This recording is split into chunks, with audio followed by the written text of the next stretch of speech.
Yo, what is up? And welcome to another episode of Kwento Gains. Ang tagal kong di nag-upload.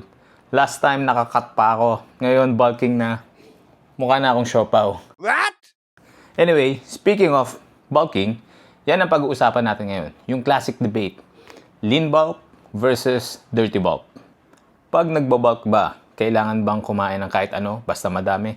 Or mas okay pa rin yung malinis at controlled, also known as lean bulk? Kwento ko sa inyo yung experience ko sa dalawa. Una, dirty bulk. Ito yung tipong eat everything in sight. Or, yung tinatawag na seafood diet. I see food, I eat it.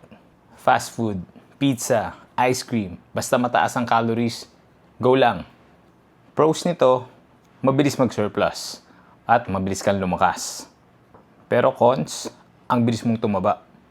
At pag dumating na yung cutting season, ang sakit sa ulong tanggalin. On the other hand, yung lean bulk naman, controlled surplus lang. Usually 250 to 500 calories above your maintenance. At malinis yung food sources mo and quality. Kung ano yung kinakain mo ng cutting phase, yun din yung kakainin mo sa bulking phase. Like rice, veggies, fruits, chicken, beef, nuts. Pros nito, mas konti yung fat gain, mas quality yung muscle mass, at mas maganda yung conditioning kahit bulking. Personally, sa tingin ko, dapat kita pa rin yung abs, medyo malabo lang. Cons, mas mabagal ang progress at kailangan ng disiplina kasi kailangan mo pa rin bantayan yung calories mo. Pero syempre, kung competitive bodybuilder ka, yung disiplina, kailangan andyan lang yan lagi. 24/7, 365 days a year. Nung nag-dirty bulk ako way back 2016, 2017, umabot ako ng 110, 115 kilos. Oo, lumaki ako ng mabilis. Pero karamihan doon, taba.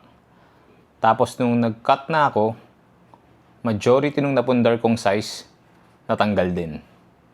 Nung lean bulk naman, oo, mas mabagal yung progress. Pero mas quality yung size na nadagdag sa akin. Kumbaga, solid muscle mass talaga. Tapos pag prep na, mas mabilis mag-cut. Kasi nga mas mababa yung body fat mo. At syempre, mas maganda yung quality ng physique ko nun. Ang tanong, ano ba ang dapat mong gawin?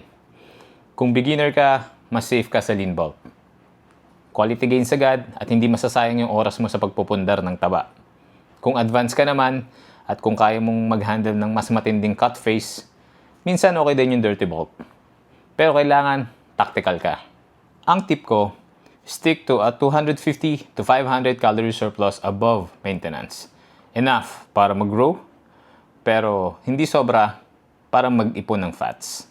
So guys, yun ang pros and cons ng lean bulk at dirty bulk. Tandaan, hindi lahat ng bigat sa timbangan ay gains. Ang goal natin is quality size na hindi sayang pag nag-cut na. Ikaw, na-try mo na bang mag-lean bulk or dirty bulk?